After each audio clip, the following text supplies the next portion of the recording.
মেঘের ওপারে এক দেশ যেখানে আকাশ ছুঁয়েছে পাহাড়, হিমালয়ের কোলে গড়ে ওঠা এক ছোট্ট রাজ্য যা সৌন্দর্য মুগ্ধ করে পুরো পৃথিবীকে।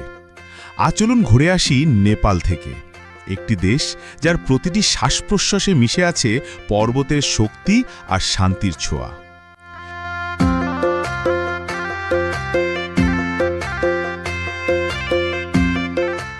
নেপাল দক্ষিণ এশিয়ার একটি স্থলবেষ্টিত দেশ, ভারতের উত্তরে আর চীনের তিব্বতের দক্ষিণে অবস্থিত। আয়তনে ছোট হলেও এর গুরুত্ব, সৌন্দর্য ও বৈচিত্র্যে এটি অনন্য। নেপালের সরকারি নাম federal Democratic Republic of Nepal. এর রাজধানী কাঠমান্ডু। এই অঞ্চলের ভাষা নেপালি। ধর্ম প্রধানত হিন্দু, তবে বৌদ্ধ ধর্মেরও গভীর শিকড় রয়েছে এখানে। বিশ্বের সর্বোচ্চ পর্বত মাউন্ট এভারেস্ট নেপালেই অবস্থিত। স্থানীয়ভাবে এর নাম সাগর মাথা, যার অর্থ আকাশের মাথা। প্রতি বছর হাজার অভিযাত্রী এখানে এসে স্বপ্নের চূড়া ছুঁতে চায়। নেপালের সংস্কৃতি হল হিন্দু ও বৌদ্ধ ঐতিহ্যের মেলবন্ধন। এখানকার মানুষজন শান্তিপ্রিয়, অতিথিপরায়ণ ও প্রাকৃতিক জীবনের ভক্ত। তাদের পোশাক পরিচ্ছদ, গান বাজনা, নৃত্য আর উৎসব সবকিছুতেই পাহাড়ি আবহ স্পষ্ট। বিশেষত দাসাইন আর তিহার হল তাদের সবচেয়ে বড় উৎসব। বাংলাদেশ থেকে নেপালে যাওয়া খুবই সহজ। ভিসা অন অ্যারাইভাল সুবিধা রয়েছে। ঢাকা থেকে সরাসরি ফ্লাইটে মাত্র 1 ঘন্টা। নেপালে গিয়ে আপনি পাবেন হিমালয়ের ছায়া, সংস্কৃতির ছোঁয়া আর প্রকৃতির অনন্য ভালোবাসা। নেপালে অদ্ভুত কিছু সুন্দর জায়গা রয়েছে, যেখানে রয়েছে চোখ জুড়ানো মন মাতানো পরিবেশ। সবচেয়ে আগে বলতেই হয় পোখারার কথা। এটি নেপালের সবচেয়ে সুন্দর শহরগুলোর একটি। হিমালয়ের চূড়ার ছায়া পরে ফেওয়ার হ্রদের জলে, আর সকালে সূর্য ওঠার সাথে সাথে সেই পাহাড়ের গায়ে লেগে থাকা রোদ যেন মন ছুঁয়ে যায়। এখান থেকে আপনি স্পষ্ট দেখতে পারবেন মাছাপুছড়ে আর অন্নপূর্ণা রেঞ্জ। পোখারা শুধু সৌন্দর্যের জন্যই বিখ্যাত নয়, বরং এটি অ্যাডভেঞ্চার প্রেমীদের স্বর্গ। এখানে প্যারাগ্লাইডিং, হাইকিং, নৌকা ভ্রমণ, গুহা অনুসন্ধান সবকিছুই আছে। ডেভিস ফলস আর গুপ্তেশ্বর গুহা যেমন প্রকৃতির রহস্যময় রূপ দেখায়, তেমনি ওয়ার্ল্ড পিস পাগোডা শেখায় ভেতরে শান্তি খোঁজে নিতে।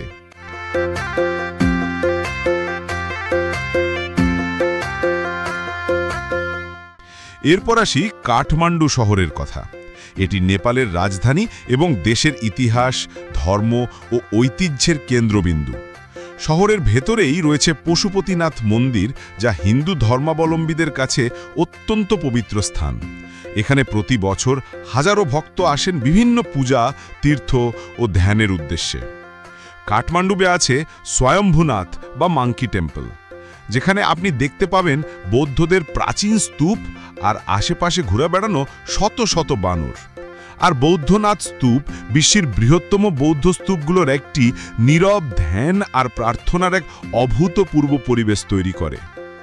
নাগারকোট হল কাঠমান্ডুর কাছে পাহাড়ের উপরে অবস্থিত এক ছোট্ট জনপদ, যেখান থেকে আপনি খুব পরিষ্কার দিনে মাউন্ট এভারেস্ট পর্যন্ত দেখতে পাবেন।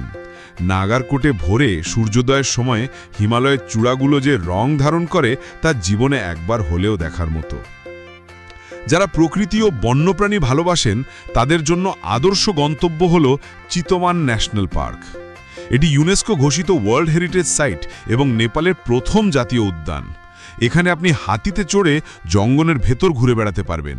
দেখতে পাবেন বিরল একশৃঙ্গ গন্ডার, রয়্যাল বেঙ্গল টাইগার, ময়ূর, হরিণ আর নানা রকম পাখি।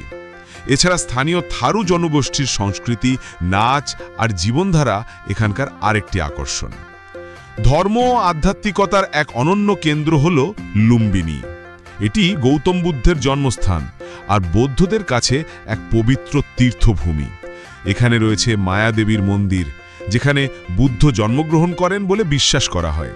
চারপাশে রয়েছে নানা দেশের তৈরি বৌদ্ধ মঠ আর মনাস্টেরি, যা শান্তির প্রতীক হয়ে দাঁড়িয়ে আছে। আরেকটি ঐতিহ্যবাহী শহর হল ভক্তপুর। এই শহর যেন একটি জীবন্ত জাদুঘর। সরু সরু ইটের রাস্তা, কাঠের কারুকাজ করা বাড়িঘর, প্রাচীন মন্দির আর রাজপ্রাসাদ মিলে এখানে আপনি পাবেন মধ্যযুগীয় এক অভিজ্ঞতা। এখানকার দুর্বার স্কোয়ার, নায়াতপোল মন্দির আর পটেরি স্কোয়ারে হাঁটলে মনে হবে যেন ইতিহাসের মধ্যে দিয়ে হেঁটে যাচ্ছেন। নেপালের সবচেয়ে জনপ্রিয় ট্রেকিং রুটগুলোর একটি হল অন্নপূর্ণা সার্কিট। এটি শুধু অ্যাডভেঞ্চারের জন্যই নয়, বরং হিমালয়ের প্রকৃতি, পাহাড়ি গ্রাম, নদী আর মানুষের সঙ্গে মিশে যাওয়ার এক চমৎকার সুযোগ। যারা দীর্ঘ হাইকিং করতে ভালোবাসেন তাদের জন্য এটি একটি স্বপ্নের মতো রুট। সব শেষে বলবো পাটান শহরের কথা, যা নেপালের পাশেই অবস্থিত। এটি মূলত নেপালের প্রাচীন রাজ্যগুলোর একটি এবং এখানে রয়েছে অনেক প্রাচীন মন্দির, স্তূপ আর ধাতব আর কাঠের শিল্পকর্ম। হিরণ্যবর্ণ মহাবিহার বা গোল্ডেন টেম্পল আর পাটান দুর্বার স্কোয়ার শিল্প ও স্থাপত্যপ্রেমীদের এক অপূর্ব অভিজ্ঞতা এনে দেয়। সব মিলিয়ে নেপালের প্রতিটি কোণেই লুকিয়ে আছে এক একটি গল্প, এক একটি অনুভব। আপনি যদি প্রকৃতি ভালোবাসেন, পাহাড়ে হারিয়ে যেতে চান কিংবা আত্মিক শান্তির খোঁজে বের হন, নেপাল আপনাকে হতাশ করবে না। প্রতিটি দর্শনীয় স্থান এক একটি অধ্যায়, যা মিলেমিশে তৈরি করে এক স্বপ্নের মতো দেশ, নেপাল।